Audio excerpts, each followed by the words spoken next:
የቀድሞ የሰላም ሚኒስትር ዴኤታ የነበሩት አቶ ታዬ ደንዳ በብልጽግና ፓርቲ ላይ ያቀረቡት ክስ። የሰላም ሚኒስትር ዴኤታና የኦሮሚያ ምክር ቤት አባል የነበሩት አቶ ታዬ ደንዳ በማዕከላዊ ኮሚቴ አባልነት ሲያገለግሉ የነበረውን ገዢውን የብልጽግና ፓርቲ ለኢትዮጵያ ብሔራዊ ምርጫ ቦርድ ከሰዋል። ጠቅላዩን በግልጽ ተሳድበው ወደ ማረሚያ ቤት የገቡት አቶ ታዬ ደንዳ ከዚያም ባልተጠበቀ ሁኔታ ድምጻቸውን ማሰማትም ቀጥለዋል። የአቶ ታዬ ደንዳ ክሳቸው ምንድነው የሚለውን በዝርዝር እናስደምጣቸዋለን።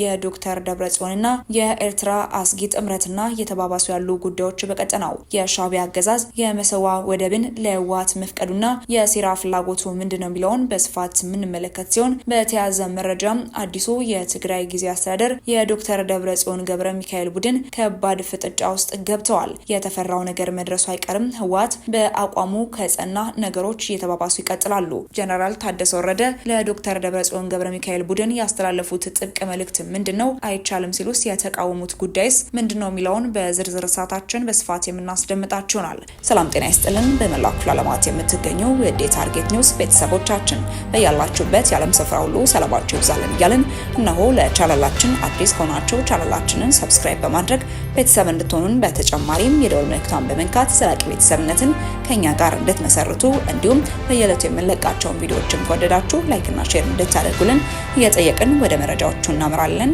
መልካም ቆይታ።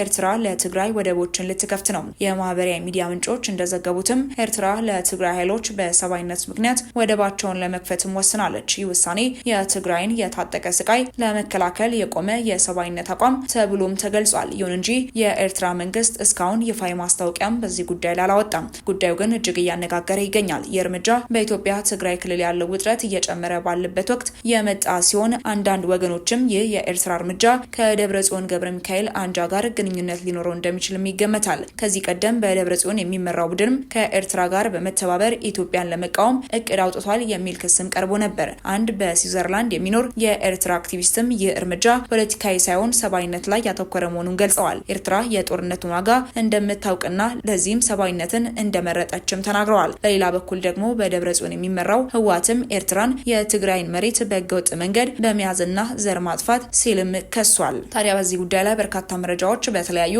ማህበራዊ ትስስር ገጾች ላይ እየተጋሩ የሚገኝ ሲሆን በርካታ የፖለቲካ ተንታኞችም ሀሳብ እየሰጡበት ይገኛሉ።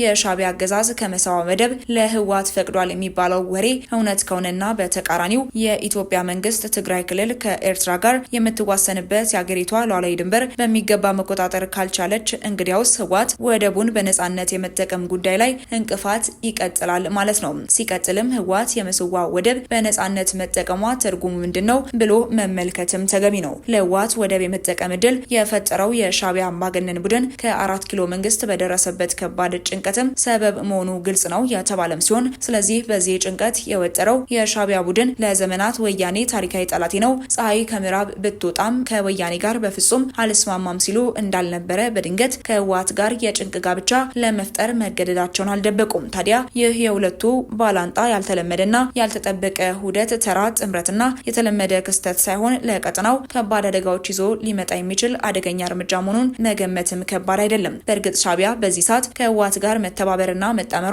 በጭንቀት ለተወጠረው ለአምባገነናዊ ስርዓቷ ጊዜያዊ ፎይታ የሚያስገኝ ቢመስልም በቀጣይነት ኤርትራ ነጻ ሀገር ሆና የመቀጠሉ ጉዳይ ግን ጥያቄ ውስጥ የሚከት የተሳሳተ ውሳኔም ነው የተባለ ሲሆን ሲቀጥልም የሁለቱ ባላንጣዎችም መጣመራቸው ለ4 ኪሎ መንግስት ራስ ምታት ከመሆኑን ባሻገር አሁናዊ የኢትዮጵያ ሀገራዊ ቅርጽና ደረጃጀትም እስከ መቀየር የሚያስችል ፈተና ሆኖ መደቀኑም የሚካድ አይደለምም ተብሏል። በተጨማሪም የቀይ ባህር ቀጠና ከአካባቢው ሀገራት ባሻገር ዓለም አቀፍ ሀያላን ሀገሮች የጥቅም ቀይ መስመር መሆኑን የህወሓትና የሻዕቢያ ጨዋታ ቅርጽና ይዘት በእንግዳ ክስተቶችም ሊቀይሩትና ሊቀለብሱት የሚችሉት እድሉም ሰፊ ይሆናል። ስለዚህ በቀጠናው ላይ ከፍተኛ ሰው ኃይልና ኢኮኖሚ እያላት የባህር በር የሌላት ኢትዮጵያ ህወሓትና የሻዕቢያ ጥምረት በህልውናዋ ላይ በግልጽ የተደቀነ አደጋ በመሆኑ ሰበብም በቀይ ባህር ላይ የሚደገስ የባለቤትነትና የጥቅም ጨዋታ ከመሰረቱ ማበላሸት አሊያም ለራሷ በሚመች መንገድም ለመቆጣጠር ከራሷ አቅምና ታክቲክ ያለፈ ከሶስተኛ ወገን ጋር ወግና የመሰለፍ እድልም ሰፊ ነው። ምክንያቱም የኢትዮጵያ የሻዕቢያና የህወሓት ጥምረት ከሌሎች በተለየ መንገድ የምትቃወመው አሊያም የምትፋለመው በቀይ ባህር ላይ ያላትን ኢኮኖሚያዊ ጥቅም ወይም ታሪካዊ ባለቤትነት መብት ለማስጠበቅ ብቻ ሳይሆን በአሁናዊ የሀገራዊ ቅርጽና አደራጀትም ይዛ የመቀጠልና ያለመቀጠል ህልውናዋን የሚፈታተን ጥምረትና ውህደት በመሆኑ ሰበብም ከየትኛውም የቀጠናው ሀገራት በላይ የሁለቱ ጥምረት ለኢትዮጵያ ህልውና ከፍተኛ አደጋ የያዘ ክስተት በመሆኑ ይህንን እንግዳና አደገኛ አካሄድ ለማክሸፍ ሁሉን አቀፍ እርምጃዎችን መውሰዷ ተገቢ ሆኖ ስለሚታያትም ለዚህም ትግል የሚዋጋ ኃይል ጋር በመተባበርም ሆነ የትኛውንም እርምጃ ለመውሰድ ጊዜ ማታመነታም። ታዲያ ይህ ውጥንቅጥ እንዳለ ሆኖ ግን ኢትዮጵያ ሆነ ሻዕቢያና ህወሓትም የሚፋለሙበት የቀይ ባህር ታሪካዊ ባለቤት የሆነው የአፋር ህዝብም የመጫወቻ ሜዳና የአጋርነት ተሳታፊ ከመሆንም ባሻገር የራሱ ክንፍና ዓላማ ይዞ መደራጀትና ትክክለኛ ታርጌትና ወገን ለይቶ ለመብቱ በጽናትና በአንድነት መቆም ከቻለ የሶስቱ ወገኖችም ስጋትና ተስፋን ከማጨለም ያለፈ ቀጠናዊ የበላይነቱን መልሶ የመቆጣጠር እድልም ይኖራል ማለት ነው። በእርግጥ ቀይ ባህርን ተከትሎ በምስራቅ አፍሪካ የሚነሳው የጥቅምና የባለቤትነት ስግብግብነት የሚያበቃው የአፋር ህዝብ ጠንክሮና ጸንቶ ታሪካዊ ርስቱንና መብቱን በእጁ ሲያስገባ ነው የተባለ በዚህ ጉዳይ ላይ ብዙ መረጃዎችም በስፋት እየተጋሩ ይገኛሉ። ወደ ቀጣይ መረጃችን ስናመራ አቶ ታዬ ደንዳ በብልጽግና ፓርቲ ላይ ያቀረቡት ክስ የሰላም ሚኒስትር ዴኤታ እናም የኦሮሚያ ምክር ቤት አባል የነበሩት አቶ ታዬ ደንዳ በማዕከላዊ ኮሚቴ አባልነት ሲያገለግሉ የነበረውን ገዢውን የብልጽግና ፓርቲ ለኢትዮጵያ ብሔራዊ ምርጫ ቦርድ ከሰሱ። አቶ ታዬ ለቦርዱ ያስገቡት ደብዳቤ ፓርቲው በቅርቡ ያካሄደውን ሁለተኛ ጠቅላላ ጉባኤ ላይ የህጋዊነት ጥያቄ በማንሳትም እልባቱንም የሚጠይቅ ነው። አቶ ታዬ ደንዳ አባል በነበሩበት የገዢው ፓርቲ ላይ ያቀረቡት ስሞታ የሰላም ሚኒስትር ዴኤታና የኦሮሚያ ምክር ቤት ጨፌ ኦሮሚያ አባል የነበሩት አቶ ታዬ ደንዳ በማዕከላዊ ኮሚቴ አባልነት ሲያገለግሉ የነበረውን ገዢውን የብልጽግና ፓርቲ ለኢትዮጵያ ብሔራዊ ምርጫ ቦርድ ከሰሱ። አቶ ታዬ ለቦርዱ ያስገቡትና የመረጃ ምንጫችን የተመለከተው ደብዳቤው ፓርቲው በቅርቡ ያካሄደው ሁለተኛው ጠቅላላ ጉባኤ ላይ የህጋዊነት ጥያቄ በማንሳትም እልባቱን የሚጠይቅ ነው። አቶ ታዬ ደንዳ ህጋዊ ውጤት የለውም ብለው ያጣጣሉትን ጉባኤ ላይ ስሞታቸውን ያሰሙት የማዕከላዊ ኮሚቴ አባል ሆኜ እያለውኝ ፓርቲው በጉባኤ ላይ እንድሳተፍ አልጋበዘኝም የሚል ጭብጥንም ያቀረቡት የኢትዮጵያ ባለስልጣናት በአስቸኳይ ጊዜ አዋጅም ሰላማዊ ተቃውሞ ማፈን እንዲያቆሙም አምነስቲም አሳስቧል። አቶ ታዬ ደንዳ ሚያዝያ 28 ቀን 2017 ዓ.ም ለኢትዮጵያ ብሔራዊ ምርጫ ቦርድ ያስገቡት ደብዳቤያቸው እሳቸው አባልና የማዕከላዊ ኮሚቴ አባል የነበሩበት የገዢው ብልጽግና ፓርቲ በዚህ ዓመት ከጥር 23 ቀን እስከ 25 ያካሄደው ሁለተኛ ድርጅታዊ ጉባኤ የተካሄደበትን ሁኔታ በመንቀፍ ነው። መጋቢት ወር 2014 ዓ.ም የተካሄደው የፓርቲው የመጀመሪያ ጠቅላላ ጉባኤ ማስቀመጠው መተዳደሪያ ደንብ አንቀጽ 16 ቅንፍ 10 የፓርቲው ማዕከላዊ ኮሚቴ አባላት ቀጥተኛ የጉባኤ ተሳታፊ እንደሚሆኑ ቢደነግግም እሳቸው ከአባልነታቸው ሳይታገዱ በጉባኤው ተሳትፎ መነፈጋቸውን ጉባኤውን የተጭበረበረ ያደርገዋል ሲሉ ነው ማመልከቻቸውን ለቦርዱ የሚያቀርቡት። አቶ ታዬ ደንዳ